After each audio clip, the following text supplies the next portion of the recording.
Baik, terima kasih Pak Ustadz Syam atas waktunya. Bismillahirrahmanirrahim. Assalamualaikum warahmatullahi wabarakatuh. Waalaikumsalam warahmatullahi wabarakatuh. Alhamdulillahirabbil alamin. Wassalatu wassalamu ala asrofil anbiya wal mursalin. Sayyidina Muhammadin wa ala alihi wa sahbihi ajmain. Amma ba'du. Yang terhormat dan yang kita banggakan bersama Ustadz Dindin Abu Kasyah MPD, kemudian Ustadz Syam dan Ustadz Budi Wibowo, beserta rekan-rekan Bapak-bapak sekalian yang telah hadir pada pengajian malam hari ini. Berikutnya adalah Ketua dan Pengurus BMI dan apa? Kok mungkin ibu-ibu belum ada ya. Yang insya Allah dirahmati Allah Subhanahu Wa Taala. Amin. Pertama-tama, marilah kita panjatkan puji syukur kehadirat Allah Subhanahu Wa Taala, berkat rahmat, taufik dan hidayah serta inayahnya kepada kita semua, sehingga insya Allah kita pada malam hari ini diberikan nikmat iman, Islam dan kesehatan, sehingga kita dapat mengikuti kajian rutin tematik yang diselenggarakan oleh Majelis Berkah Mulia Indonesia secara online. Eh, Yang saya catat, Bapak-Bapak sekalian, kajian ini adalah merupakan kajian lanjutan gitu ya dari kajian-kajian sebelumnya terkait dengan muamalah. Yang saya ingat di tanggal 13 Oktober yang lalu, Ustadz Dindin Abu Kasyah juga menyampaikan eh, kajiannya terkait hukum berkaitan jual beli, dan di tanggal 10 November juga dilanjutkan dengan jual beli yang dilarang. Baik, kita lanjutkan. Tak lupa juga sholawat dan salam. Semoga Allah senantiasa mencurahkan rahmat dan junjungan kita Nabi besar Muhammad SAW beserta keluarga dan para sahabatnya, di mana beliau adalah Nabi yang membawa syafaat Allah, dan mudah-mudahan kita selaku umatnya tentunya mendapatkan syafaat pula. Amin, amin ya robbal alamin. Amin. Amin. Bapak-bapak, ibu dan ibu-ibu sekalian yang telah hadir dan yang saya hormati dan saya banggakan, saya selaku pembawa acara akan membacakan susunan acara pada malam hari ini bertepatan dengan tanggal 8 Desember 2024 atau tanggal 8 Jumadil Akhir 1446 Hijriah. Yang pertama adalah pembukaan, nanti di pukul antara 20.00 sampai dengan 20.05. Kemudian yang kedua adalah pembacaan ayat suci Al-Quran surat Al-Baqarah ayat 275 sampai 281 yang akan dibacakan oleh Bapak Taufik Maulana dan terjemahan oleh Pak Herjip atau Pak Eri Cipto. Pak Eri Cipto ini teman SMP Pak Ustadz, Masya udah Allah. Oh ya. ya kira-kira 45 tahun yang lalu saya Masya kenal beliau. Allah. Waduh, ya Allah. Alhamdulillah, eh, saya diberi kesempatan untuk bertemu dengan beliau walaupun lewat online. Waktu beliau adalah 20.05 sampai dengan 20.15. Kemudian dilanjutkan yang ketiga adalah sambutan dari pengurus BMI, dalam hal ini diwakili oleh Ustadz Budi Wibowo, eh, pukul 20.15 sampai dengan 20.20 lebih 20, dan kemudian yang keempat adalah acara inti dari pengajian ini, yaitu pemaparan materi oleh Ustadz Dindin Abu Okasyah MPD pada pukul 20 lebih 20 sampai dengan 21.15. Dan pada sesi yang kelima adalah sesi tanya jawab pukul 21.15 sampai dengan 21.30 dan yang terakhir adalah penutup pada pukul 21.30.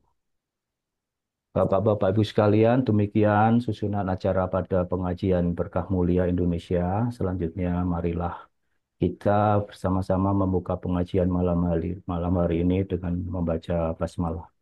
Bismillah. Bismillahirrahmanirrahim. Selanjutnya adalah pembacaan ayat suci Al-Quran yang akan dibacakan oleh Bismillahirrahmanirrahim.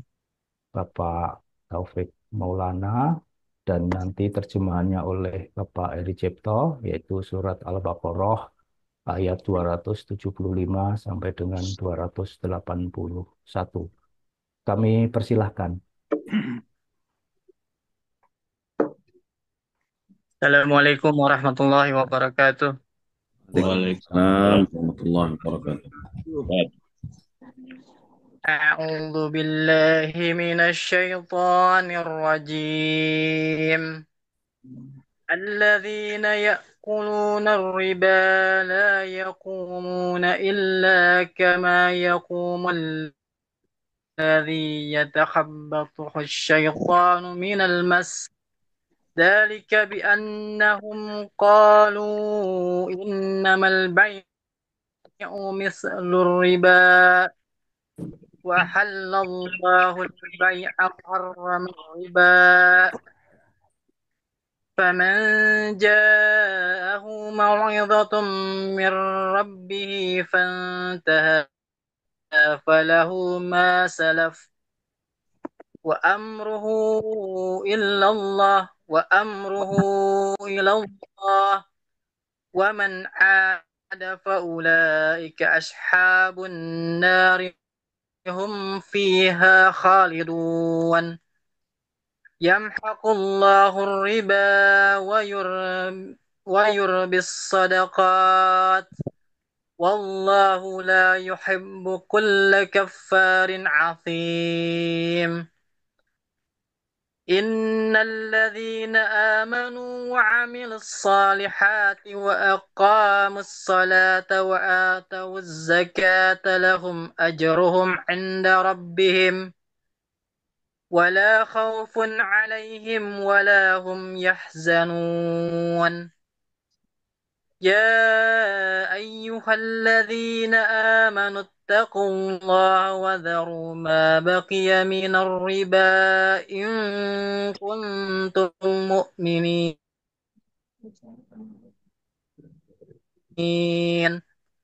فإن لم تفعلوا فأذنوا بحرب من الله ورسوله وإن تبتم فلكم رؤوس أموالكم لا تظلمون ولا تظلمون وإن كان ذو عسرة فنظرة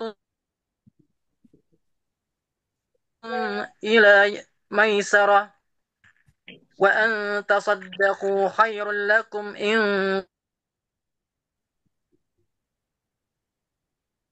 كنتم تعلمون واتقوا يوما ترجعون فيه إلى الله ثم توفى كل نفس ما كسبت وهم لا يظلمون صدق الله العظيم. Aku berlindung kepada Allah dari godaan setan yang terkutuk. Hukum riba dan akibatnya. Orang-orang yang memakan riba tidak dapat berdiri melainkan seperti berdirinya orang yang kemasukan setan karena gila. Yang demikian itu karena mereka berkata bahwa jual beli sama dengan riba. Padahal Allah telah menghalalkan jual beli dan mengharamkan riba. Barang siapa mendapat peringatan dari Tuhannya, lalu dia berhenti, maka apa yang telah diperolehnya dahulu menjadi miliknya, dan urusannya terserah kepada Allah.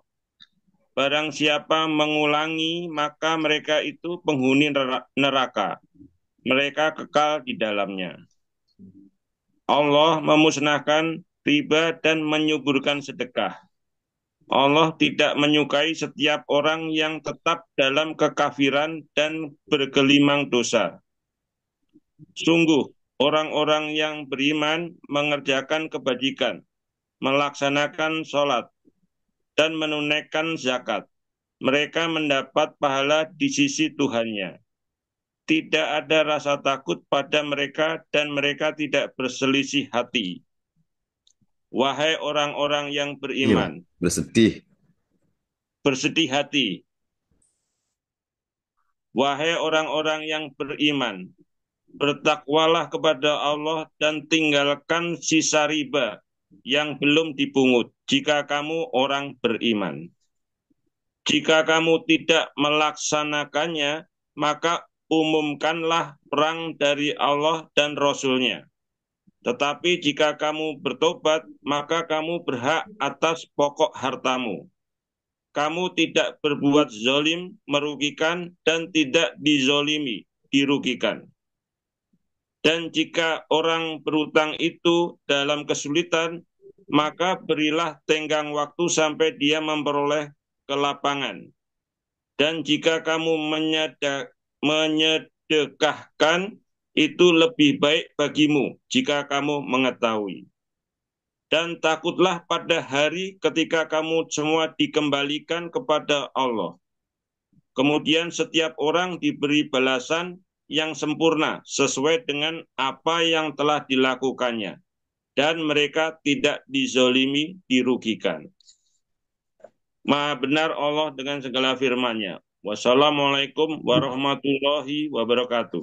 Waalaikumsalam warahmatullahi Assalamualaikum. wabarakatuh. Terima kasih Mas Taufik Maulana dan Pak Eri Cipto atas pembacaan ayat suci Al-Quran surat Al-Baqarah 275 sampai dengan 281.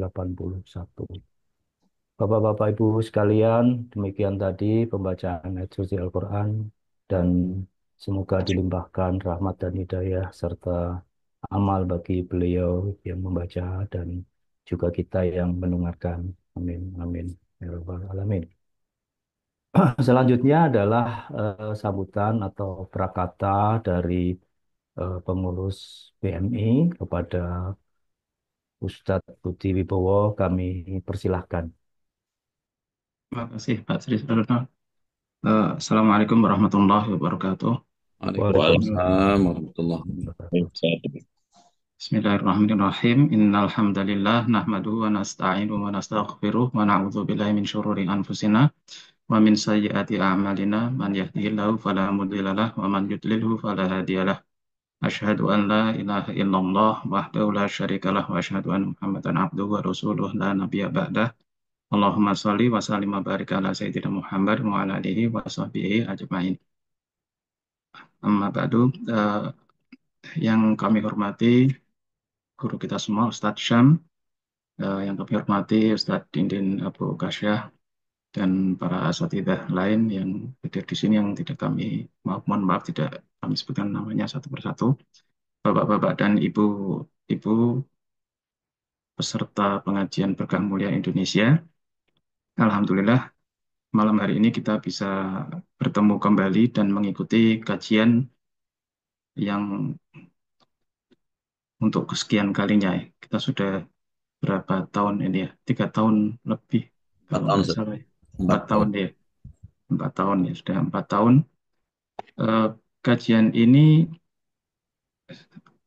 sebenarnya cocok untuk bapak-bapak dan ibu-ibu yang sibuk ya. Kalau malam ini kita akan diajari kitab Minhajul Muslimin ya. Itu hampir 1.000 halaman, Pak. Yang sudah membaca separuh nggak tahu siapa ada apa enggak gitu ya. Jadi kalau kita baca sendiri jangan-jangan nggak sempat ya. Habis itu sudah baca bingung. Nah kalau yang paling enak ini habis hari Ahad gitu ya, nggak tahu tadi siang ngapain, terus malam hari ini kita tinggal duduk aja dengerin. Gitu ya. Kalau ada bukunya ya sambil dibuka. Kalau nggak ada bukunya didengerin sambil dicatat. dapat ilmu, dapat pahala insya Allah. Eh, ini yang seperti Pak Sri Sadono tadi sampaikan, bab muamalah atau bab jual beli yang sudah ketiga kali ya Pak Sri Sadono ini ya. Ya Ustadz Jinin ya, ini yang ketiga ya. Ya yang Bab ketiga. riba di sebelah Oke. malam ini. Ya. Nanti kalau muamalah itu yang judulnya muamalah ya sampai akhir kelihatannya tuh muamalah. Kelihatannya jual beli itu cuma sekitar 100 sampai pinjam sampai 100 halaman. Nah, jadi ini diikutin saja. Ini sesuatu yang seperti judulnya ya, seperti judul buku ini adalah cara kita hidup ya kira-kira begitu Pak. Jadi cara cara orang muslimin hidup itu seperti apa ya, seperti apa yang digambarkan di dalam buku ini ya, sesuai dengan tuntunan dari Rasul dan eh, perintah Allah yang disampaikan melalui Quran dan melalui Rasul. Ada dalil-dalilnya semua. Dan buku ini pengarangnya sesuai pengarangnya ya, berarti sudah pernah beliau sampaikan mungkin seluruhnya atau sebagian sudah pernah beliau sampaikan di pengajaran beliau di Masjid Nabawi kalau nggak salah gitu ya di Masjid Nabawi dan mungkin di masjid-masjid yang lain atau di halaqah-halaqah ilmu yang lain. Dan kita hari ini bisa belajar itu sudah dirangkum eh, dan eh, nanti sih karena ini sesuatu yang kita sudah jalankan Pak ya, Bapak Ibu kita sudah jalankan, jual beli sudah jalankan. Eh, paling nanti kita berdoa ya di akhir ini, Allahumma arinal haqqa haqqa warzuqna tiba'ah wa arinal batila batila warzuqna tinabah gitu ya. Karena eh, hidup kita tuh banyak nyerempet-nyerempet. Banyak nyerempet-nyerempet terus kita kuat enggak untuk menjalankan yang benar, meninggalkan yang tidak benar. Dan kita berharap kalaupun kita meninggalkan dari hijrahnya itu hijrah yang enak lah kira-kira begitu. Ya Ustaz Jam. Betul, betul. Jadi hijrah, ya habis hijrah dari yang nggak benar ke yang benar, rezekinya lebih banyak, nah gitu enak. Amin, amin, amin. Ya kita saya rasa itu dan mewakili pengurus kami mengucapkan terima kasih yang sebesar-besarnya kepada bapak-bapak dan ibu-ibu yang telah mendukung kegiatan pengajian BMI ini, baik dengan infaknya yang rutin eh, diberikan kepada BMI, juga dengan kehadirannya. Ya. Eh, infak nggak infak ya, monggo kerso hadir itu wajib, harusnya sih begitu. Hadir itu kelihatannya sih kalau yang malam hari ini tuh yang infak lebih banyak daripada yang hadir ya. Moga-moga sih besok itu yang hadir banyak. Ya, sayang-sayang karena eh, benar-benar Pak, kalau kita bilang tinggal tengok-tengok lah, tinggal tengok-tengok tuh dapat ilmu, dapat pahala. Apa nggak enak kayak begitu? Ya, apa nggak enak kan enak banget itu. Kita duduk gitu aja, dengerin, nggak ngapa-ngapain, dapat ilmu, dapat pahala. Ya, luar biasa. Ya. Eh, kemudian kita juga doakan kepada teman-teman kita yang hari ini tidak bisa hadir karena ada halangan. Semoga dimudahkan Allah urusannya, di menyelesaikan urusannya, dan yang sedang sakit atau ada kesulitan ya diangkat penyakitnya, diangkat kesulitannya, diberi kesehatan yang tidak meninggalkan sakit. Saya rasa demikian saja yang bisa kami sampaikan. Kalau ada yang eh, salah dari saya, mohon dimaafkan. Eh, saya kembalikan kepada Pak Sri Sadono. Assalamualaikum warahmatullahi wabarakatuh. Waalaikumsalam Waalaikumsalam warahmatullahi wabarakatuh. warahmatullahi wabarakatuh. Baik, terima kasih Pak Ustadz Budi atas sambutannya. Semoga apa yang telah Bapak sampaikan dapat bermanfaat bagi kita semua. Dan Amin, ya Allah. selanjutnya acara inti pada malam hari ini. Mungkin tadi ada koreksi ya Pak Ustadz Sam ya Ya, betul. terkait eh, tema kajian pada malam hari ini adalah riba dan prakteknya yang akan disampaikan oleh Ustadz Dindin Abu Ukasyah MPD.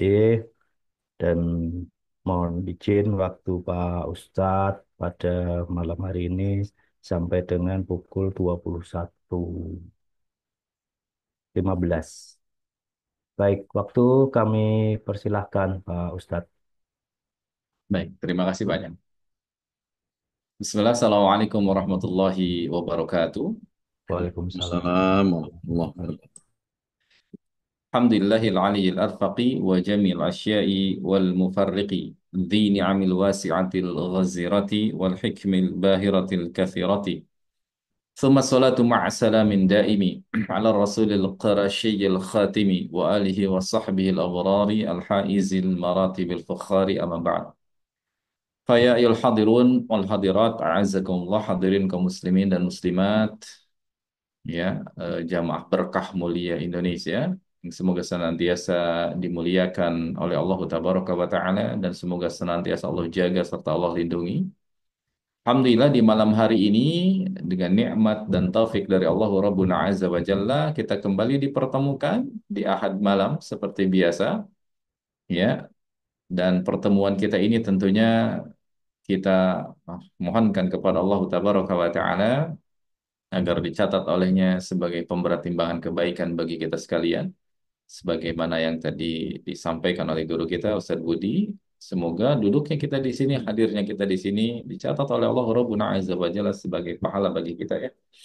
Dan tentunya karakter dari pahala adalah sekaligus penghapus dosa. Innal hasanat yudhibnas sayyi'at.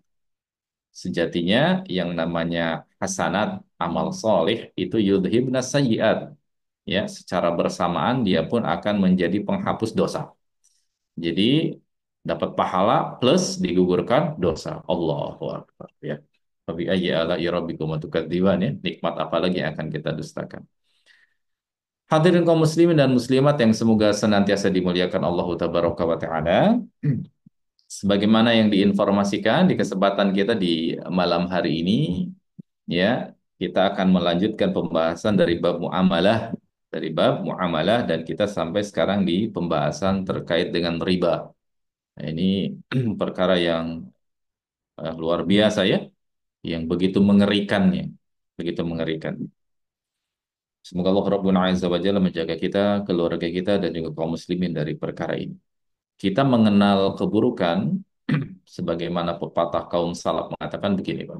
Ulama kita mereka punya ungkapan yang masyhur, ya, na'rifu syarra, ya, kita mengenal dan mempelajari keburukan, ya, la litauqihi, bukan tujuan untuk terjatuh ke dalam keburukan tersebut, ya. Kita mengenal dan mengilmui, belajar terkait suatu perkara yang buruk, tujuannya bukan untuk terjatuh ke dalam keburukan tersebut, namun sebaliknya untuk memproteksi diri, keluarga agar tidak terjatuh ke dalam perbuatan tersebut, ya.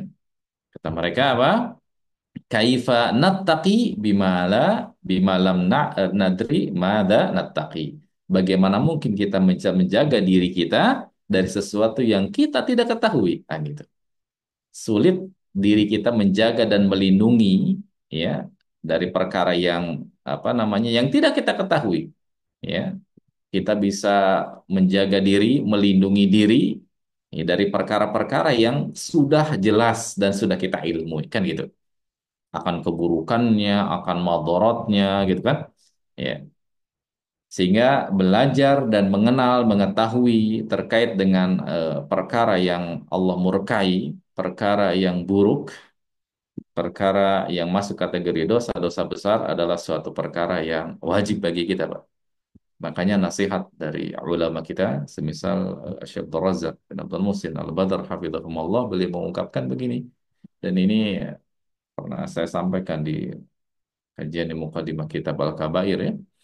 Beliau mewasiatkan kepada kaum muslimin, hendaklah setiap muslim mengagendakan dalam waktunya untuk membaca dan mempelajari kitab Al-Kabair, walaupun hanya sekali dalam seumur hidup.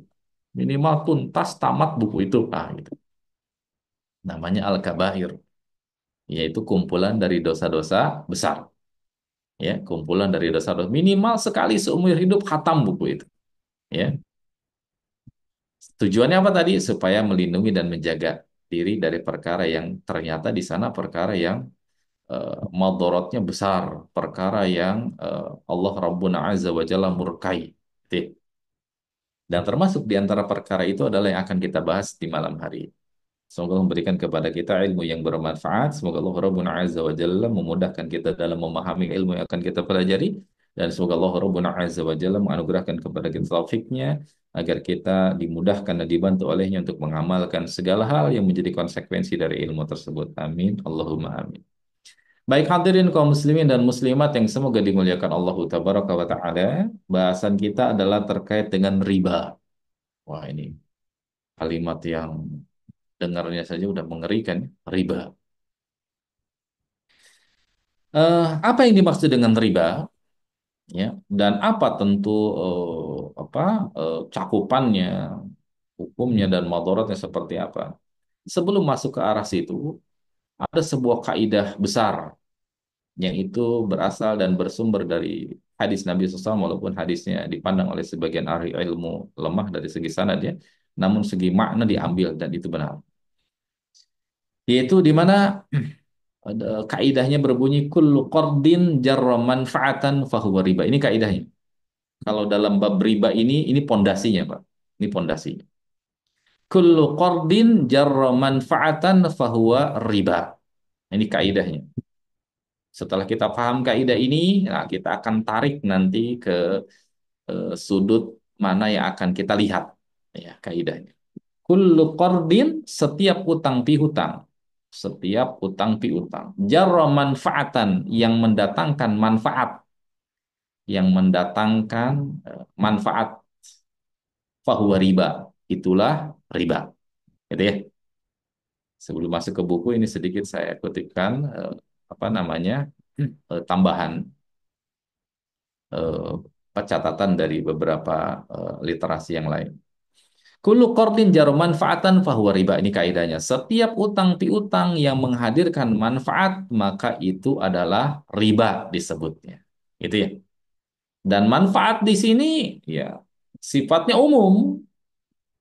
Bisa jadi mungkin manfaatnya dilihat besar, atau bisa jadi manfaatnya hanya sekadar manfaat kecil gitu ya, atau sepele. Tapi selama itu dikatakan manfaat dan hadir lahir dari utang piutang, maka itu masuk kategori riba.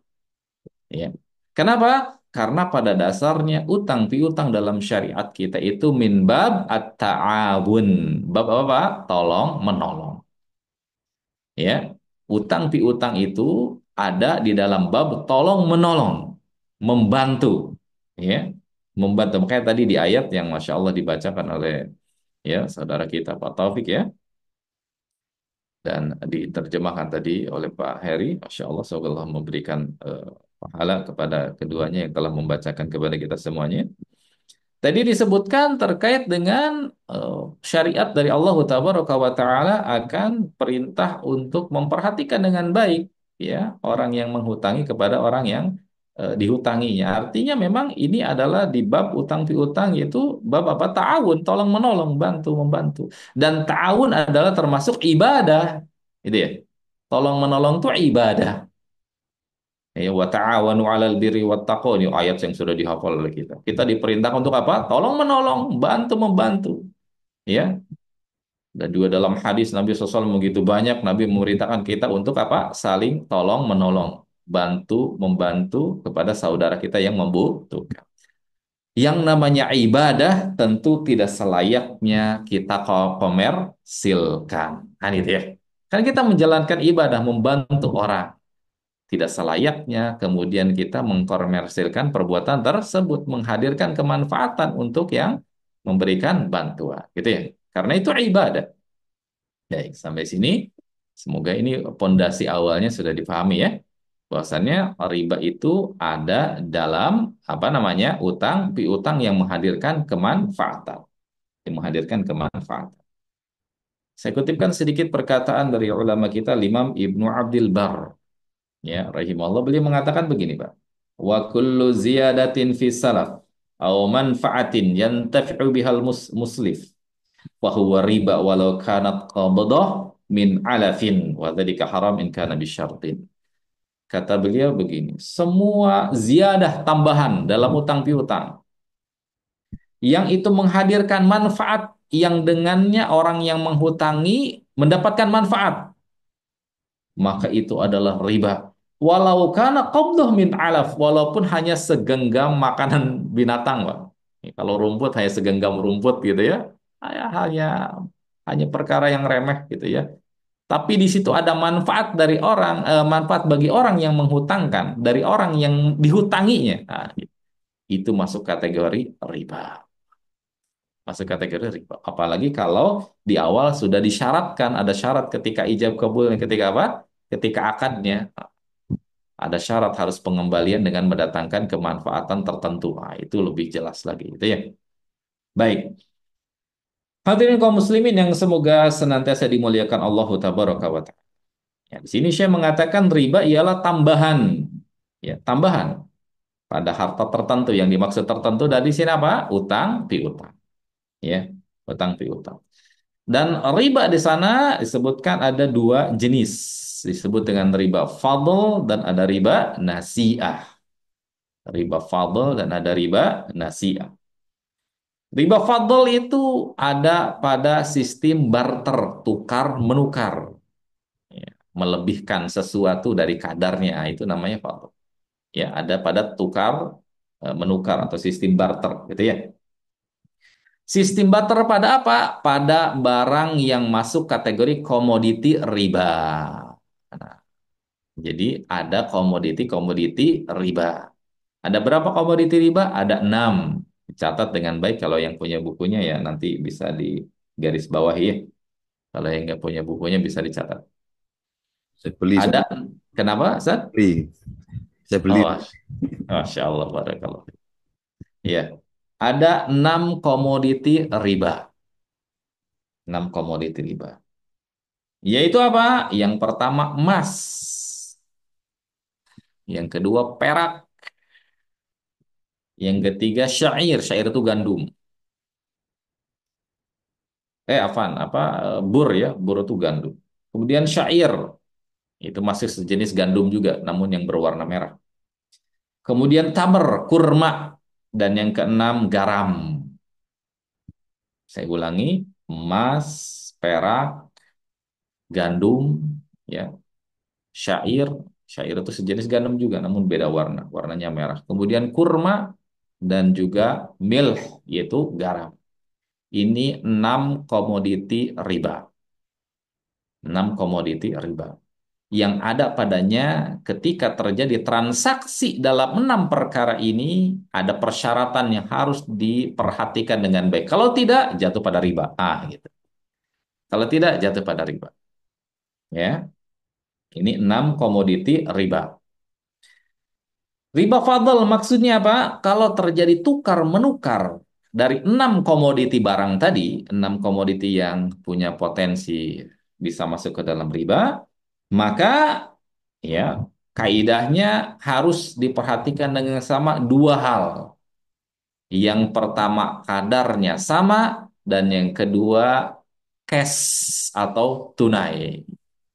Saya ulangi ya, apa namanya? Ketika 6 komoditi itu terjadi tukar menukar dengan jenis dan barang yang sama, maka harus syaratnya terpenuhi kepadanya dua perkara. Yang pertama, kadarnya, timbangannya sama, dan yang kedua tunai. Tidak boleh salah satu dari keduanya dibayar dengan tempo. Ya, ini untuk menghindari tidak terjatuh kepada namanya apa? Riba. Dua syarat itu harus ada. Tidak boleh tanggal salah satunya. Gitu ya. Contoh emas ditukar dengan emas. Ya kadarnya harus sama. Kadarnya harus sama. Kalau 10 gram ya ditukar dengan 10 gram. Ya, perak ditukar dengan perak harus sama kadarnya. Ya, misalnya kurma dengan kurma harus sama kadarnya, beratnya harus sama, beratnya harus sama. 1 kilo ya dengan 1 kilo, 1 kuintal ya dengan 1 kuintal, harus sama dan harus tunai di waktu yang sama penyerahannya. Nah, gitu ya. Tidak boleh saya nyerahin emas sekarang nanti tukarannya pulang dulu ke rumah ya. Tidak boleh begitu atau nyusul bulan depan. Nah, ya, ini tidak diperkenankan. Harus pertama timbangannya beratnya sama dan yang kedua harus apa? tunai. Ya, sampai sini bisa dipahami ya. Nah, kalau terjadi apa namanya eh, perbedaan dalam kadarnya, ya, walaupun tunai, itulah riba. Apalagi kalau sudah terjadi kadarnya berbeda, kemudian tidak terjadi tunai juga di majelis yang ketika dia akad, maka jelas keribaan. Gitu ya. Jadi contohnya misalnya apa tuh namanya emas ditukar dengan emas, ya, yang satu 10 gram, wah ditukar dengan emas juga, tapi dengan emas yang 20 gram. Kenapa? Oh ini beda ini karatnya, yang ini 18 karat, itu 24 karat. Selama dikategorikan emas harus sama kadar beratnya. 10 gram dengan 10 gram. Loh, kok begitu? Bagaimana? Kalau ingin mendapatkan jumlah lebih, jual dulu emasnya tuh. Gitu. Jual dulu emasnya. Baru bisa mendapatkan jumlah yang banyak dengan emas yang kadarnya lebih ringan. Gitu. Ya, demikian pula berat kurma misalnya. Walaupun kurmanya nih kurma ajwa nih, tukar dengan kurma misalnya kurma Mesir yang dari segi harga kan berbeda, gitu ya, dari segi kualitas. Kalau sesama jenis komoditi riba, maka timbangannya harus sama dan cash, gitu ya, dan cash.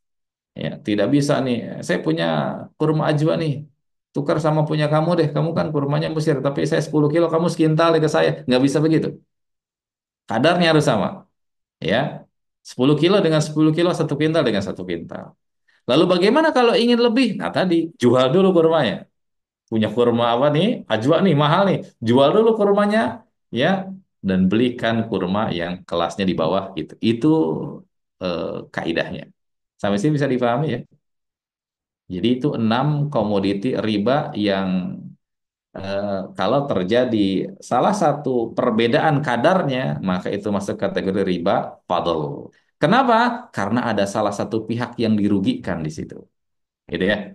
Sementara syariat mengatakan dan syariat melarang, ya, kita mengambil harta yang bukan milik kita. Ada yang dirugikan. Salah satu unsur dirugikan kalau seandainya terjadi perbedaan timbangan. Itu ya. Baik, itu yang pertama riba fadl. Maka di sini beliau menyebutkan menjual 1 kuintal gandum dengan 1 kuintal lebih seperempat gandumnya. Itu nggak boleh dilebihkan. Itu ya. Menjual 1 sok kurma dengan 1,5 sok, kadarnya berbeda. Itu tidak diperbolehkan. Jadi sekali lagi, kaidahnya harus kadarnya, timbangannya, beratnya sama dan ya cash. Tidak boleh ada apa? Tidak boleh ada jarak atau ditenggang waktu. Itu yang pertama.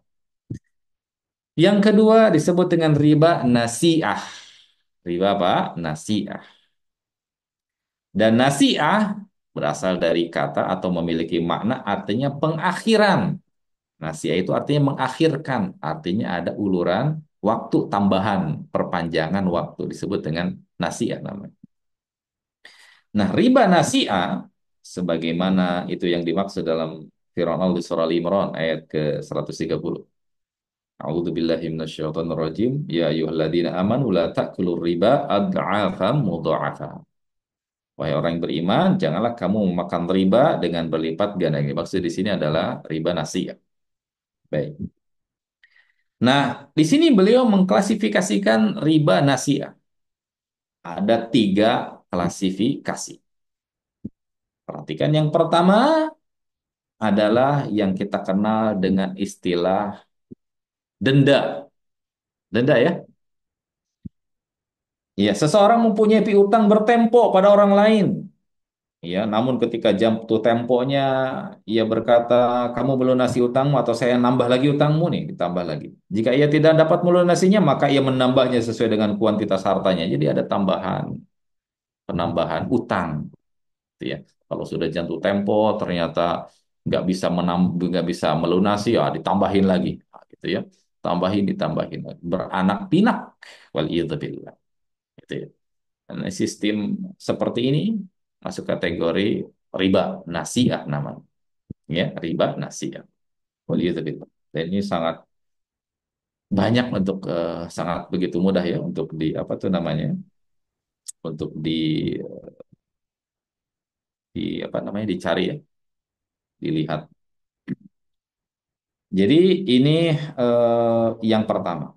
Yang kedua, yang kedua yaitu apa? Termasuk riba jahiliyah kategorinya nasiah di sini. Yaitu ketika seseorang ya memberikan pinjaman kepada orang lain, contohnya di sini kata Syekh 10 dinar misalnya. Namun ia harus mengembalikan dengan tambahan lebih dari 10 dinar, jadi 15 dinar misalnya. Ah itu ya, tambahan. Kalau yang tadi berkaitan dengan masa waktu jatuh tempo yang ia belum bisa, akhirnya beranak pinak, nambah lagi, berbunga, berbunga gitu ya. Nah, kalau yang kedua ini dari awal sudah di apa tuh namanya? Sudah diakadkan, kamu harus mengembalikan ya dengan nominal sekian tambahannya. Dan yang ketiga, ya, yang ketiga eh, yang disebut kategori riba nasiah. Di sini kata beliau ya menjual barang yang berlaku padanya hukum riba yaitu tadi komoditi komoditi riba ya, 6 komoditi riba seperti emas, perak, ya, gandum, apa syair, kemudian kurma, ya, garam, ya, komoditi-komoditi riba. Menjual 1 kintal kurma dengan 1 kintal gandum dengan secara bertempo. Nah, menjualnya 10 dinar emas, 100 ya 20 dirham perak dengan bertempo. Jadi yang kedua, yang ketiga ini ada terjadi pada 6 komoditi riba yang tidak tunai, tidak cash. Ya, sesuai dengan namanya nasiah itu mengakhirkan. Nah, tadi di awal kaidahnya ya 6 komoditi itu harus pertama apa? Kadarnya sama dan yang kedua apa? Ya dan biadin. Pada waktu itu sub juga jadi diberikan secara cash.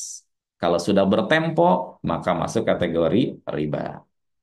Sampai sini bisa diikuti Bapak Ibu sekalian? Insya Allah ya. Ini adalah yang harus kita perhatikan dengan seksama. Ya. Jadi riba, sekali lagi saya ulangi dari awal, ya, dia itu adalah utang piutang yang mendatangkan apa? Kemanfaatan bagi orang yang menghutanginya. Nah, itu namanya riba. Ya. Nah, ini kaidah dasar ini, kaidah awal ini nanti bisa kita tarik nih ke perkara-perkara yang mungkin kekinian ya, perkara-perkara yang ada di sekitar kita. Contohnya apa? Contohnya yang mudah misalnya, ini kan sering di antara bapak-bapak dan ibu sekalian yang mungkin tugas luar kota ya, bahkan mungkin tugas luar negeri ini. Ada istilah namanya apa, Pak? Just tip ya. Wah, just tip tuh. Jasa penitipan. Just tip tuh misalnya. Oh, ada tugas nih ke luar negeri, entah ke Jepang, ke Amerika, kemana gitu ya. Lalu di sana diinfokan nih ada barang bagus nih, harganya murah nih. Ah, gitu ya. Ada barang bagus nih, harganya murah nih. Di Indonesia nggak bakal dapat nih yang barang begini. 10 dolar nih di sini. Ah, gitu. Lalu kita katakan kepada dia, ya udah deh saya beli deh. Ya, dia bayarin dulu ya, talangin dulu ya, bayarin dulu tuh. Berarti kan di sana ada akad apa? Pinjam, meminjam kan itu ya. Dibayarin dulu di sana 10 dolar. Datang ke Indonesia, datang ke sini barangnya diserahkan 10 dolar plus ini buat jasanya nih. Nah, 10 dolar plus tambahan. Nah, itu namanya riba. Just tip seperti itu bahaya. Ya, just tip seperti itu bahaya. Ya. Kalau bagaimana mensiasatinya? Oh, dari awal diinfokan tuh, ini harganya 10 dolar. Ya udah saya transfer ya sekarang nih. Ah, itu beda hal. Saya transfer sekarang, bayar sekarang 10 dolar. Bawa ke sini, bawa ke Indonesia. Jadi dibayar pada waktu itu juga, gitu ya. Jadi tidak sistem ada apa? Ditalangi terlebih dahulu. Karena selalu sudah ditalangi berarti akadnya apa tadi? Meminjam. Gitu ya. Setiap pinjam meminjam yang mendatangkan kemanfaatan maka itu riba. Contoh lain, saya keingetan tuh kemarin waktu pertemuan yang lalu, siapa Pak Taufik kalau tidak salah ya. Nanya apa tuh Pak waktu itu? Nanya cashback ya? Wah, cashback kalau tidak salah ya. Cashback itu kan pada asalnya ya dia mubah-mubah saja boleh ya, dia diskon ya, sifatnya kan diskon ya. Mubah-mubah saja, ngasih jual misalnya 100 ribu, udah saya kasih cashback deh. Saya diskon. Itu pada asalnya mubah-mubah saja. Namun ketika tidak diperhatikan hukumnya, nah ini bisa khawatir nih terjatuh ke dalam perbuatan riba. Contohnya apa? Cashbacknya ada persyaratan nih.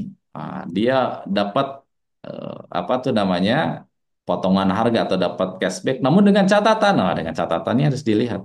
Catatannya apa? Contohnya pay letter gitu ya. Atau contohnya apa? Kalau dia menggunakan e-wallet misalnya ya, kan karakter e-wallet itu apa? Kita top up ya, berarti kan kita nyimpen uang di penyedia perbankan gitu, di perbankan. Yang uang tersebut kan dipergunakan terlebih dahulu kan oleh mereka diputar. Artinya kan kita memberikan pinjaman pada dasarnya kepada siapa?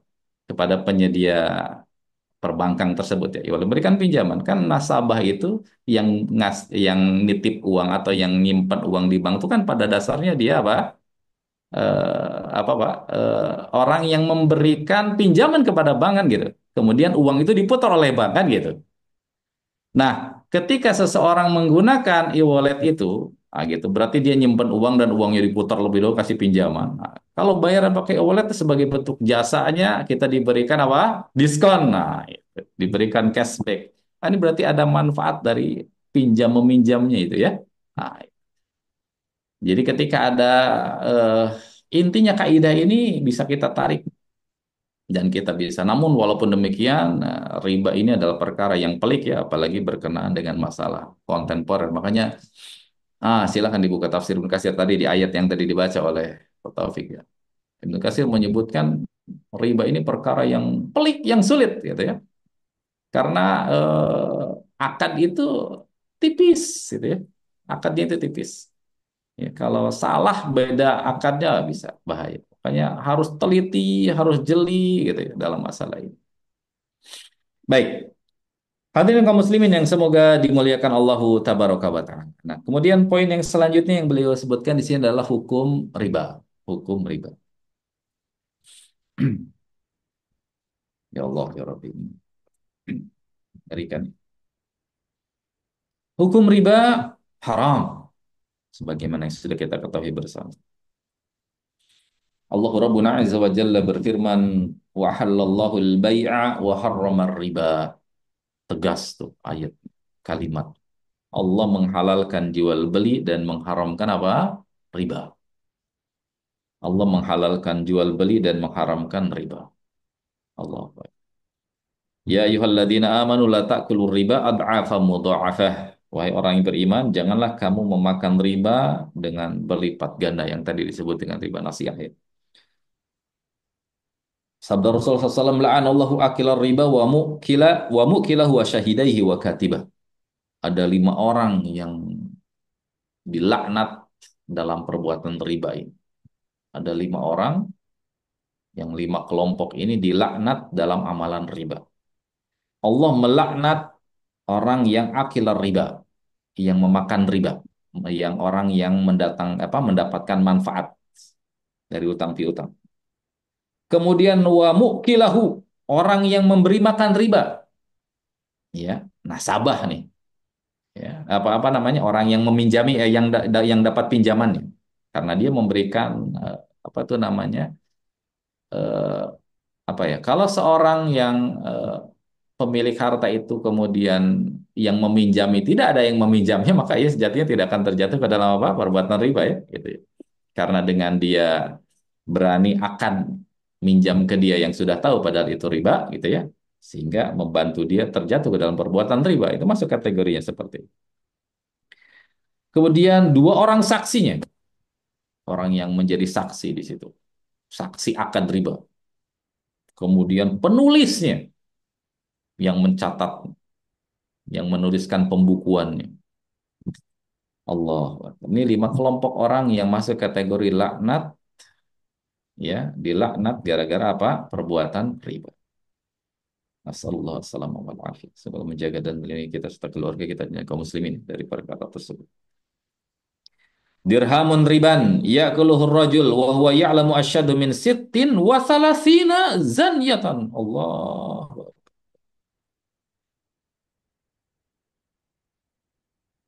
Allah. Sallallahu alaihi wasallam. Satu dirham yang itu didapatkan dari riba, yang dimakan oleh seseorang yang dia sudah tahu tuh, itu riba. Allah. Itu berat dosanya lebih dari 30 kali berzina, Pak. Allah.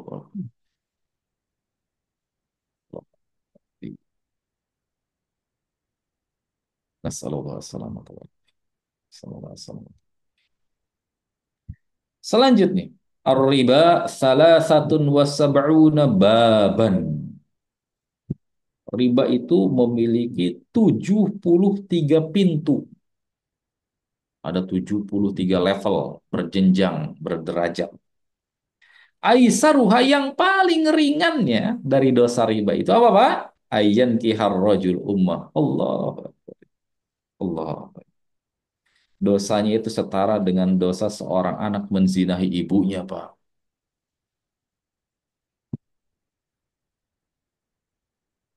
Wa in arbar riba abdur rajulil muslim, dan dosa riba yang paling tinggi itu levelnya sama dengan ketika seorang muslim menjatuhkan kehormatan saudara sesama muslim. Ya, jadi menjatuhkan kehormatan saudara sesama muslim itu pada dasarnya adalah dosa besar. Dosa besar. Menjatuhkan kehormatan, menjatuhkan kredibilitas, menjatuhkan nama baik seseorang itu dosa yang sangat besar. Seorang yang tadinya terhormat, seorang yang tadinya memiliki kedudukan di tengah-tengah kaum muslimin, kemudian dijatuhkan kehormatannya, kedudukannya, ya, bisa difitnah, bisa ya, diperlakukan yang tidak seyogyanya, itu dosa yang sangat besar sehingga orang itu tercampak, terlempar menjadi orang yang terhina gara-gara perbuatan. Itu dosa yang sangat besar dan itu setara dengan level dosa riba paling tinggi. Ya, jadi kehormatan seorang muslim itu benar-benar sangat terjaga, sangat dilindungi dalam agama kita. Ya, itu kehormatan seorang muslim itu sangat terjaga, terlindungi. Tidak boleh kita menodai kehormatan nama baik seorang muslim. Ya, makanya riba itu dosa besar. Karena dengan riba seseorang bisa ya menyebarkan dan menjatuhkan kehormatan seseorang. Ya, namimah dosa besar. Ya, karena itu semua amalan-amalan yang bisa mengantarkan nama baik seseorang bisa jatuh. Ijtanibu sab'a al-mubiqat. Ijtanibu sab'a al-mubiqat. Kata Nabi SAW, jauhilah oleh kalian 7 perkara yang membinasakan. Qila, lalu dikatakan kepada beliau, ya Rasulullah, mahun, wahai Rasul, apa 7 perkara itu? 7 perkara yang yang disebutkan perkara yang membinasakan, itu apa? Nabi bersabda, asyirku billah. Yang pertama adalah syirik, mempersekutukan Allah tabaraka wa ta'ala dalam ibadah. Ini dosa besar yang paling besar. Top on the topnya dosa. Ketika seseorang bahkan terjatuh ke dalam perbuatan dosa, syirik besar, waliyadzubillah, dalam kondisi ya tertentu bahkan bisa mengakibatkan dia keluar dari ranah keislaman. Waliyadzubillah, bisa murtad. Asyirku billah. Makanya kita harus mengetahui berdasarkan klasifikasi ini sebagai skala prioritas bagi kita ya. Skala prioritas bagi kita. Mana ilmu yang harus dan utama kita pelajari. Nah, gitu. Mana ilmu yang menjadi prioritas bagi kita untuk kita pelajari supaya kita selamat dari perkara yang dikatakan oleh Nabi SAW sebagai perkara yang membinasakan. Yang pertama adalah asyirku billah. Ya, terjatuh ke dalam perbuatan syirik. Yang ini berarti ilmu tentang tauhid, ilmu mempelajari tentang beribadah kepada Allah semata adalah ilmu yang menjadi prioritas untuk kita pelajari. Karena dia adalah top on the topnya dosa. Gitu ya. Jadi harus kita belajar tentang tauhid supaya kita tidak salah dan tidak keliru dalam beribadah. Ya, waliyadzubillah, ya, bisa kalau salah bisa keliru dan kemudian apa bisa terjatuh ke dalam perbuatan syirik kalau ya dia tidak mengilmui dan tidak mengetahui perkara tersebut. Gitu ya. Jadi perkara atau belajar tentang tauhid ini perkara yang sangat urgent. Segala puji bagi Allah di majelis kita di BMI ada pelajaran tentang apa? Tauhid. Allahu Akbar. Ini nikmat yang Allah berikan kepada kita, Pak, semuanya. Ya.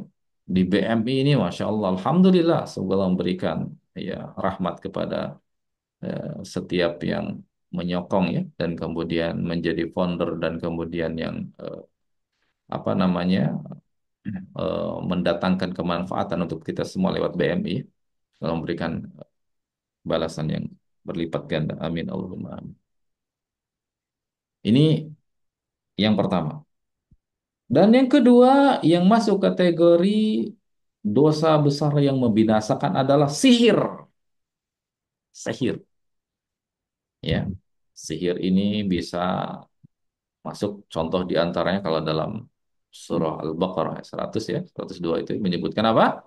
Yang memisahkan, mencerai-beraikan antara suami dan istri itu ada kategori sihir ya, sihir yang mufarraq atau sebaliknya sihir yang menjadi apa tuh namanya? Menarik seseorang gitu ya, pengasihan lah istilah.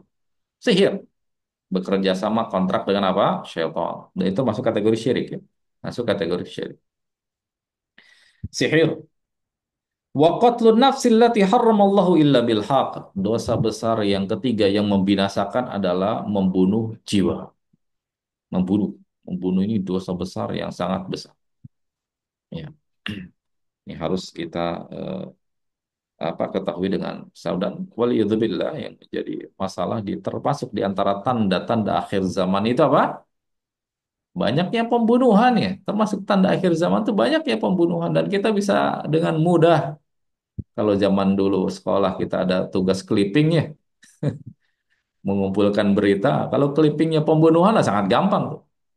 Karena berita-berita tentang pembunuhan tuh sangat mudah tersebar. Setiap hari kita dapat ada. Waliyadzubillah kalau dulu membunuh tuh mungkin asing dengan asing, sekarang bahkan sampai anak bunuh orang tua. Waliyadzubillah. Saudara bunuh saudaranya, gitu ya. Orang tua bunuh anak, Allah, bermacam-macam, ya. Termasuk tanda akhir zaman ya, banyaknya pembunuhan. Ini dosa besar adalah dosa yaitu membunuh jiwa. Nah, ada sebuah kisah sedikit ya, menambah dari materi ini. Ada salah seorang disebutkan oleh Imam Al-Bukhari dalam Al-Adabul Mufrad ya, bagi yang sudah pernah belajar dan baca Al-Adabul Mufrad ya, ini sambil murojaah.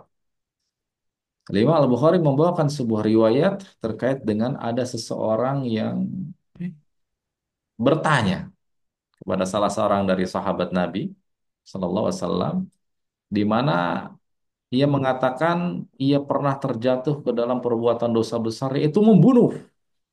Itu apa? Membunuh.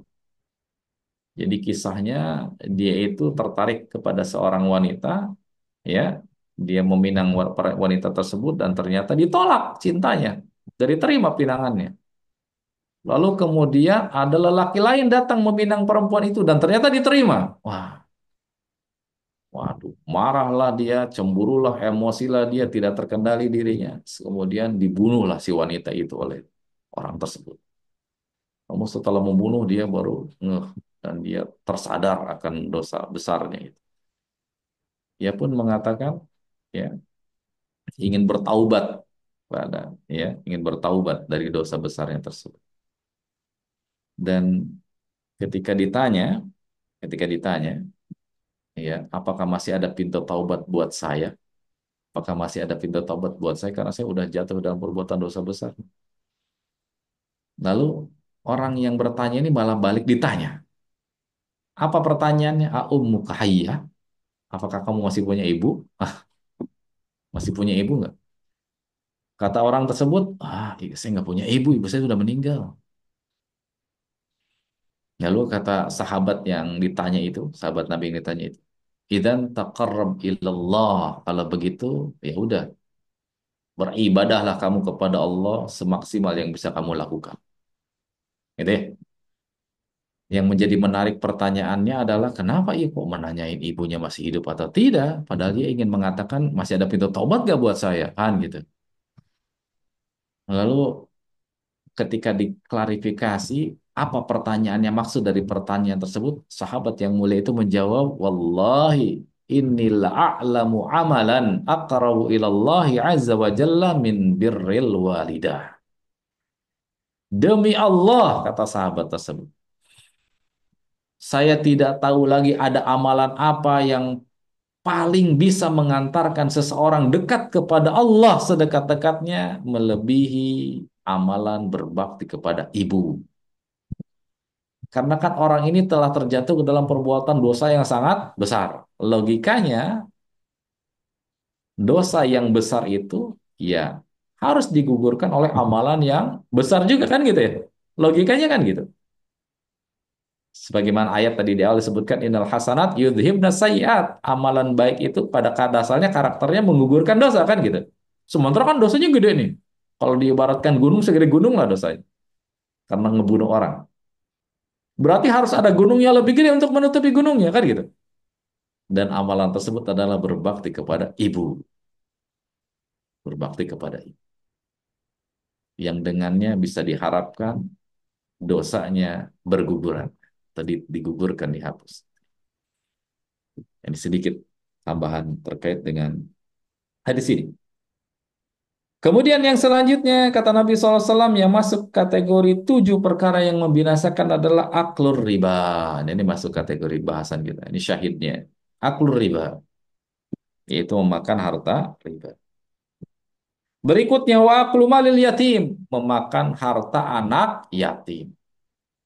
Makan harta anak yatim. Yang dia diamanahi untuk mengelola dan menyimpan harta anak yatim, ternyata justru malah khianat. Ya, ia manfaatkan tuh harta anak yatim, dia pakai sebagaimana yang pernah viral ya beberapa waktu lalu, ada pengurus apa tuh panti ya, yang kemudian waliyadzubillah justru malah dia berbuat apa, bukan hanya memakan harta, justru malah apa, waliyadzubillah sampai berbuat zalim ya,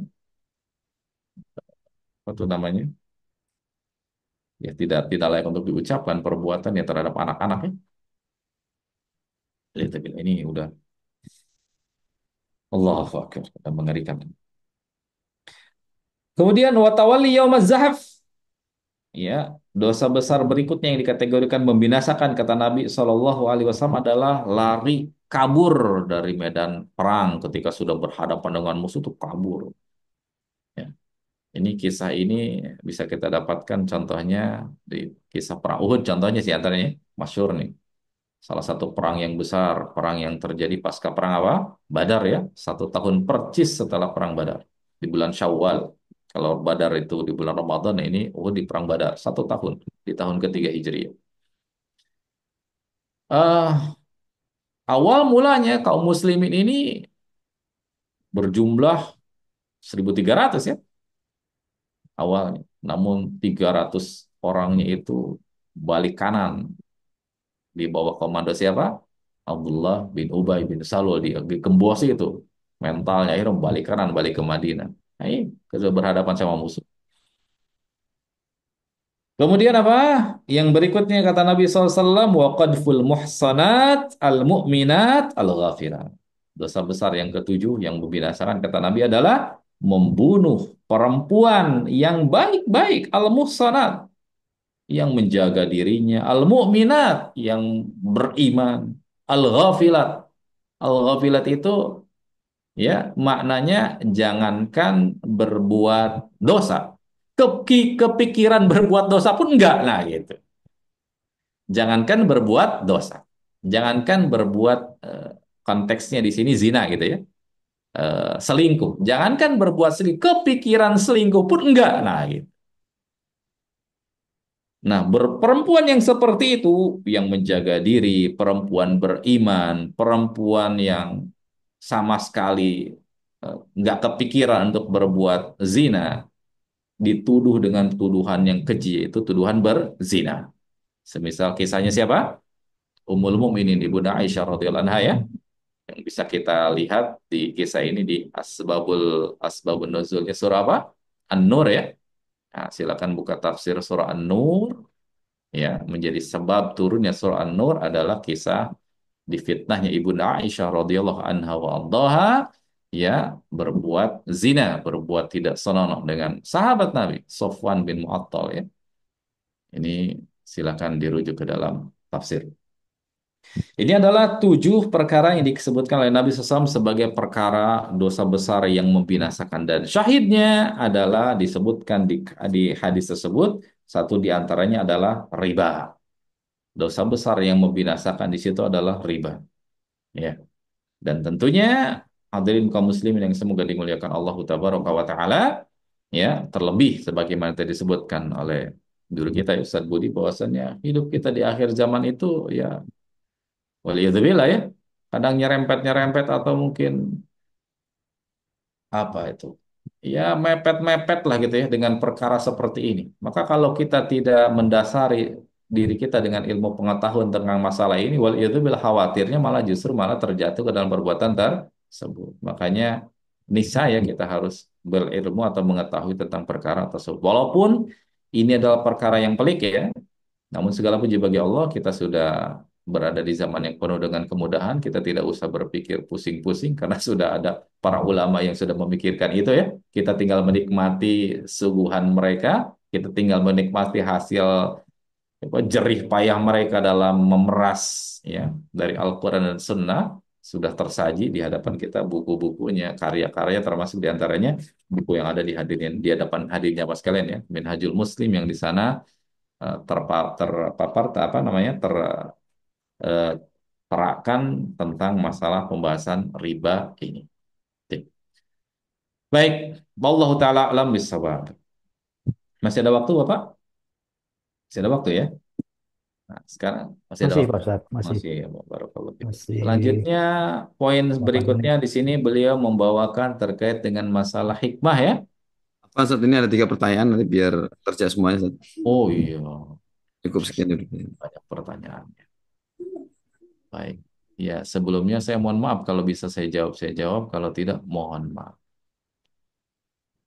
Baik, selanjutnya Coba. silakan saya serahkan kepada Bapak Sri. Baik, baik. Makasih Pak Ustadz Syab, Pak Ustadz Indin. Sementara ada 3 pertanyaan di kolom chat ini. Yang pertama adalah dari Pak Haji Sugiyatno. Assalamualaikum Pak Ustadz. Contoh transaksi emas dengan emas, perak dengan perak, kurma dengan kurma, gandum dengan gandum, garam dengan garam, dengan kadar, kualitas, dan volume atau berat yang sama. Cash contohnya transaksi apa Pak Ustadz? Tidak? Sudah, cukup Pak Ustadz. Baik, Insya Allah. Barakallahu fikum. Ya, tadi disebutkan 6 komoditi riba ya. 6 komoditi riba, bahwasannya 6 perkara tersebut ketika terjadi menukar dari ke-6 perkara tersebut, maka harus memenuhi kepadanya 2 syarat, betul yang tadi disampaikan. Yaitu syaratnya apa? Yang pertama, dia harus dalam kondisi apa? Kadarnya, timbangannya sama. Dan yang kedua, harus dalam kondisi apa?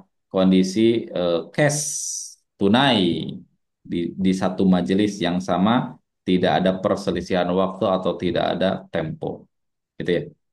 Adapun contohnya, ya ya bisa di apa? Tadi sudah disebutkan ya, misalnya menukar kurma dengan kurma gitu ya. Kurang lebih gitu. Tadi sudah disebutkan di pertanyaannya contohnya, atau emas dengan emas, atau misalnya apa? Misal ada terkadang beberapa kondisi, contoh misalnya tadi disinggung terkait dengan kualitas. Sebetulnya tadi nanti akan kita klasifikasikan ya. Emas, perak, lalu sisanya kita bagi dua ya. Yang 6 kelompok tadi ya. Yang 6 kelompok tadi kita bagi dua. Yang 6 jenis komoditi riba itu kita bagi dua. Emas perak itu kelompok pertama, dan kelompok kedua sisanya. Saya ulangi, emas perak itu kelompok pertama, dan sisanya adalah masuk kelompok kedua. Kelompok pertama ini emas perak dikategorikan ilahnya adalah, walaupun ada silang pendapat di antara para ahli ilmu, ada yang menyebutkan ilahnya itu timbangan, ada yang menyebutkan ilahnya itu saman harga. Nah, ya Allah alam ini yang dirajikan oleh jumhur ulama ya. Jadi eh, ilah alasan kenapa emas dan perak itu bisa dikiaskan dengan barang yang bisa dikiaskan dengan barang-barang yang lain ketika ilahnya sama. Emas dan perak itu dikategorikan sebagai alat tukar. Nah, itu ya. Emas dan perak itu alat tukar. Di zaman itu sebagai alat tukar. Bahkan kalau kita bicara tentang sejarah uang kan pada dasarnya uang dicetak ya karena ada jaminan emas terlebih dahulu ya. Walaupun kemudian sekarang bergeser nyetak-nyetak aja nggak ada emasnya. Gitu ya. Nah gitu. Kemudian contoh ilahnya alat tukar itu apa uang misalnya. Uang orang menukar uang dengan uang contohnya. Kalau di musim apa nih? Musim mudik nih biasa terjadi ya. Uang apa tuh Pak? Uang yang fresh ya, yang baru tuh, ya. Uang yang bagus itu. 100.000 uang 5 ribuan. Gitu. 100.000 orang 5 ribuan atau uang 2 ribuan. Ditukar dengan apa? Ya uangnya kita ngasih 100.000 tapi yang 2 ribunya ternyata dihitung cuma 98.000 kan gitu, berarti kadarnya tidak sama, itu riba namanya yang seperti itu gitu ya. Kemudian emas contohnya tadi, emas nih ngasih tukar, saya ada emas, satu orang punya emas yang 24 karat, yang satu orang punya emas yang levelnya di bawahnya, anggaplah 23 atau 18 karat, ditukarlah dia dengan emas yang statusnya levelnya di bawah itu contohnya. Emas yang 24 karatnya 1 gram ditukar dengan emas yang 18 karat tapi berapa gram? Oh, bisa 2-3 gram contohnya. Gitu ya. Itu nukar emas dengan emas. Contoh lagi nukar yang kelompok kedua tadi, ini kelompok pertama ya. Alat tukar. Kelompok yang kedua adalah bahan makanan pokok. Ilatnya sama, ilahnya bahan makanan pokok yang bisa disimpan. Oh, nanti sebetulnya nanti kita urai nih, bahan makanan pokok yang bisa disimpan itu kan kategorinya bukan hanya tiga, bukan hanya 4 kelompok tadi ya, bukan hanya gandum, bukan hanya syair, bukan hanya apa tuh namanya tadi, kurma, bukan hanya garam gitu ya. Intinya semua bahan makanan pokok yang bisa disimpan masuk kategori ini karena ilahnya sama. Nah, gitu. Contohnya apa? Misalnya beras. Nah, ini masuk kategori karena ini bahan makanan pokok yang bisa disimpan. Sama dengan kurma, dia bisa bahan makanan pokok yang bisa disimpan. Makanya berasnya nih contohnya tadi, kalau tadi kurma saya contohkan, nah ini beras contohnya, ini berasnya beras Cianjur nih, nih tukar sama beras Bulog, ya beras yang levelnya di bawah, misalnya beras Raskin gitu ya, beras Cianjurnya 1 kilo atau 1 liter, ya tukar dengan 5 liter. Ini berarti ada perbedaan apa? Ada perbedaan timbangan. Ini tidak diperbolehkan. Tidak diperbolehkan. Selama jenisnya sama, maka harus kadarnya sama dan tunai di waktu yang sama. Kurang lebih begitu. Wallahu a'lam bishawab. Baik, makasih Pak Ustadz. Pak Haji, masih ada yang belum jelas, Pak Haji? Atau cukup? Silakan Pak Haji. Terima kasih Pak Sri. Iya. Maksud saya itu kan kalau yang riba clear, maksud saya apakah ada transaksi yang emas dengan emas dengan kadar sama, timbangan sama, cash gitu loh. Hmm. Apakah ada Kepentingannya apa? transaksi Gitu seperti itu? ya, Pak. Oh, gitu. Maksudnya Pak Haji mungkin kepentingannya apa kalau sama ditukar gitu Pak Haji ya? Karena bayangan saya itu kalau kadarnya sama, timbangannya sama, bayangan saya ini ya, itu tidak cash. Jadi sekarang saya pinjam emas, nanti tahun depan saya kembalikan dengan emas kadarnya sama, beratnya sama gitu loh. Nggak cash maksud saya Ya. gitu loh. Nah sekarang kalau yang transaksinya cash, itu contohnya apa gitu loh. Kira-kira seperti itu pertanyaan saya. Terima kasih. Oh, Masya Allah. Barakallah. Ini adalah merupakan kaidah Bapak ya. Kaidah ini kaidah dasar yang nanti bisa kemudian kita tarik ke dalam jenis-jenis transaksi yang mungkin kita suatu saat dapati misalnya. Nah, ini kaidahnya begini. Selama dia satu jenis dan dia alat tukar, gitu ya, emas atau perak, maka kadarnya harus sama dan di waktu yang sama. Itu kaidahnya. Nah, demikian pula di dalam kelompok yang kedua yaitu bahan makanan pokok, ya. Kalau di dalam kitab fikih bisa kita bahas contoh gini, Pak. Masuk kategori bahan makanan pokok itu dan yang bisa disimpan lama adalah daging, contohnya, Pak. Daging, ya. Karena ilahnya sama, maka daging dikelompokkan ke dalam bab ini. Contoh, kalau dalam fikih misalnya Abu Syuja ya, dalam fikih Syafi'i kita kenal misalnya bagaimana hukum seorang menukar eh, daging sapi misalnya ya, daging sapi. Sapinya levelnya apa, Pak? Level apa? Wagyu ya. Sapi level bagus nih. Ditukar dengan dagingnya sudah berbentuk daging, nih, sudah ditimbangan. Lalu ditukar dengan sapi yang masih hidup, Pak. Sapi yang masih hidup. Sapinya tapi sapi lokal. Masih hidup sapinya. Tapi tujuannya sama, buat pedaging, ya, buat daging. Ini boleh nggak yang seperti ini ya, gitu. Jadi ini buat buat apa tuh namanya ini buat kaidah.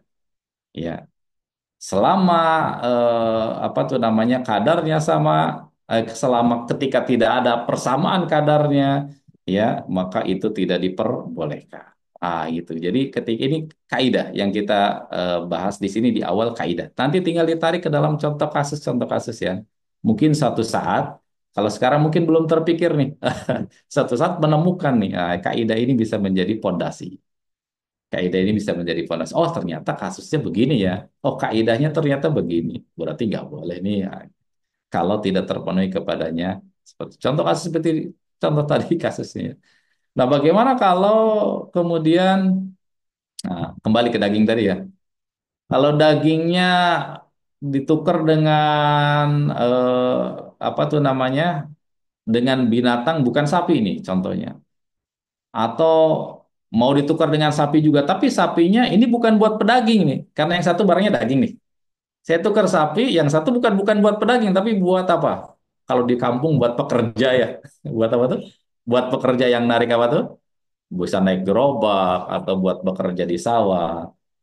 Ya, itu boleh nggak seperti itu? Oh, karena ternyata levelnya kondisinya berbeda. Yang satu buat daging konsumsi, yang satu bukan buat konsumsi. Nah, pada waktu itu berarti boleh kalau begitu karena berbeda jenisnya. Ini kaidah sekali lagi ya. Nanti setelah itu kita tinggal tarik ke perkara-perkara yang mungkin suatu saat kita menemukan. Kurang lebih begitu, Bapak. Baik, makasih Pak Ustadz. Kira-kira Sama. cukup ya Pak Haji ya. Cukup, cukup, cukup. Ya, Terima kasih. sama-sama. Baik, kemudian pertanyaan kedua Pak Ustadz, ini dari Pak Bambang. Assalamualaikum warahmatullahi wabarakatuh. Waalaikumsalam. Semoga Ustadz Dindin Abu Kasyah senantiasa dirahmati dan dimuliakan Allah Azza wa Jalla. Wa iyyakum. Mohon izin bertanya ya Ustadz, untuk menghindari riba, bila menukar bahan pokok seperti beras atau kurma, selain bobotnya harus sama dan tunai, apakah mutu beras atau kurmanya juga harus sama ya Ustadz? Baik. Masya Allah. Barakallahu fikum. Ya, tadi disebutkan betul, ya, selama itu masuk kategori komoditi riba ya, masuk kategori komoditi riba, maka secara kadar harus sama timbangannya dan dalam majelis yang sama atau tunai. Kalau ada selisih, ya, ada selisih, maka itu masuk kategori riba. Nah, kalau jenis seperti apa? Nah, justru malah terjadi kadang penukaran itu di berbeda jenis, di jenis yang berbeda, gitu ya. Dan itu pernah terjadi di zaman Nabi Shallallahu Alaihi Wasallam, ya. Waktu itu makanya keluarlah kaidah ini, di mana kalau tidak salah sahabat Bilal ya, ia ingin memberikan kepada Nabi, menyuguhkan kepada Nabi kurma yang bagus, ya, ingin menjamu Nabi kasih kurma yang bagus. Ternyata di rumah punya kurmanya jelek nih, tapi ingin memberikan Nabi kurma yang bagus, sehingga apa yang terjadi? 2 kilo kurma yang dia punya ditukar dengan 1 kilo kurma yang levelnya bagus, ya. Gitu ya. Nah, hal itu kemudian diketahui oleh Nabi dan Nabi mengatakan melarang dan marah dengan perkara tersebut. Ini riba, nggak boleh. Jadi kadarnya jadi siap mensiasatinya bagaimana? Berarti ya dijual dulu perkara tersebut jadi jenis yang berbeda. Dijual dulu tuh. Nanti harganya uangnya bisa dibelikan ke barang tersebut. Kalau misalnya nih kita atau kebalikannya punya barang misalnya beras, bagus nih. Ingin menjadi kita punya cuma 1 kuintal tapi ingin menjadi 2 kuintal, bagaimana caranya? Ah, jual dulu berasnya yang bagus itu. Kita belikan ke beras yang levelnya di bawahnya bisa jadi lebih banyak ke 2 kuintal. Begitu. Kalau ditukar dengan jenis yang sama harus dengan dan bobot yang sama dan tunai. Kurang lebih. Wallahu a'lam bishawab. Baik, terima kasih Pak Bambang. Ada yang masih perlu disampaikan? Jazakallah khairan Ustaz. Makasih Ustaz. Masya Baik, Allah. Ya. Masya terima Allah. kasih Barakallah. Pak Bambang. Pertanyaan ketiga Pak Ustadz, ini dari Pak Eri Cipto. Assalamualaikum Pak Ustadz. Assalamualaikum. Bagaimana hukumnya apabila orang pinjam gelang emas dan dikembalikan 6 bulan kemudian, dan orang yang meminjamkan membolehkan dikembalikan dalam bentuk emas, gram, dan karat yang sama, tetapi bentuk gelangnya sudah berbeda. Demikian Pak Ustadz pertanyaannya. Baik. Ya. Syukur atas pertanyaannya. Masya Allah. Barakallah fikum. Ya, yang kita fokuskan di sini, ya, yang kita fokuskan di sini kepada jenisnya ya. Nah, makanya tadi di awal, nih, kaidahnya nih, pondasinya harus kita kuatkan dulu. Yang komoditi riba itu bentuknya atau jenisnya? Bentuk atau jenis yang jadi komoditi riba? Jenisnya, emas. Nah, gitu ya. Bentuk ya terserah, bisa jadi bulat, bisa jadi kotak, bisa jadi persegi panjang, ya. Lingkaran itu beda, bebas kalau bentuk. Adapun yang menjadi dasarnya adalah jenisnya. Dia emas, gitu ya. Nah, emas, makanya transaksi emas tuh ya apa tuh namanya? Kalau kalau terjadi sistem seperti ini bisa mudah kita itunya, bisa mudah kalau dibayar dengan emas lagi bisa mudah. Berbeda dengan kalau dikonversi ke rupiah kan tentu justru jadi terjadi penurunan nih. Nah, kalau dengan emas ya sama bobotnya. Jadi dikembalikannya ya dengan bobotnya yang menjadi fokus perhatian tuh bobotnya. Ya, misalnya 1 gram bobotnya. Bentuknya misalnya tadinya awalnya cincin, ternyata dicari cincin nggak ada. Nah, tapi adanya giwang contohnya. Kita tanya kepada si apa tuh namanya? Si pemiliknya, ridho nggak kalau saya kasih giwang nih, beratnya sama karena saya nyari cincin ternyata nggak ada. Oh, kalau ternyata nggak ridho nih, nggak mau saya pengen cincin lagi, ya harus dicari cincin lagi, harus cari cincin sampai ketemu, harus karena intinya antara din saring ridho di antara keduanya. Tapi kalau yang satu pihak mengatakan ya udah nggak apa-apa, yang penting emasnya kadarnya sama, beratnya sama, lain hal, maka itu boleh. Fokusnya kepada jenis, bukan kepada bentuk ya. Kurang lebih gitu. Wallahu a'lam bishawab.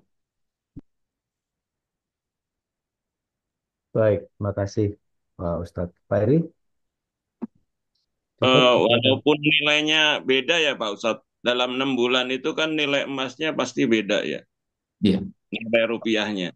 Betul. Makanya yang saya sebutkan tadi, kalau transaksinya dengan emas itu lebih mudah bagi kita. Tidak ada yang dirugikan ya. Salah satu pihak tidak ada yang dirugikan. Kalau Iya, dikonversi ke rupiah ya pasti rugi. Karena eh, nilainya berbeda. iya, iya.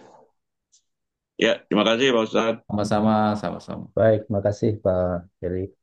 Selanjutnya Pak Ustadz ini dari Pak Warsono Aji Serang di Serang. Assalamualaikum Pak Ustadz. Waalaikumsalam. Izin bertanya, jika ada orang yang pinjam emas, misal 25 gram saat itu harganya 3 juta, dan akan dikembalikan dengan emas pula setelah 20 tahun dan orang itu baru mengembalikan tapi dengan nilai saat pinjam karena harga emas saat ini sudah berubah. Mohon pencerahannya Pak Ustaz. Terima Nah, kasih. itu tidak boleh.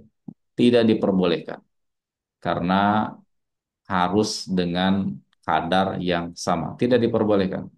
Karena salah satu pihak nanti akan dirugikan, khususnya dalam hal ini pemilik hartanya ya, Ya. dirugikan. Dulu emas 25 gram ya bisa membeli sawah 1 hektar gitu ya.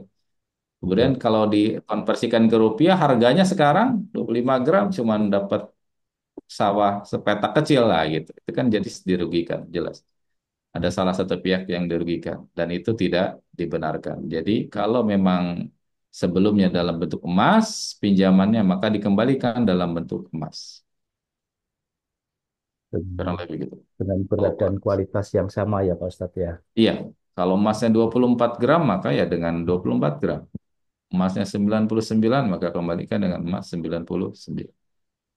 Baik, baik. Terima kasih Pak Ustadz. Mungkin Sama-sama. masih ada 5 menit lagi. Mungkin barangkali masih ada satu pertanyaan untuk Pak Ustadz. Ada dari teman-teman. Ya, sepertinya pas ini, Pak. Pas nih Pak Ustadz. Alhamdulillah.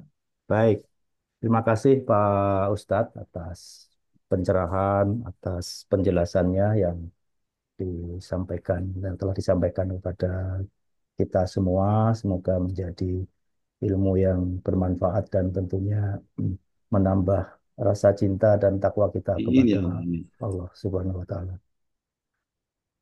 Selanjutnya, Ustadz, kita memasuki penghujung acara. Pak Ustadz Didin, apabila berkenan untuk memimpin doa penutup. Baik. Terima kasih banyak. Hadirin jamaah sekalian semua dimuliakan Allah Tabaraka wa Ta'ala. Sekali lagi ini pembahasan yang sangat penting untuk kita pelajari ya.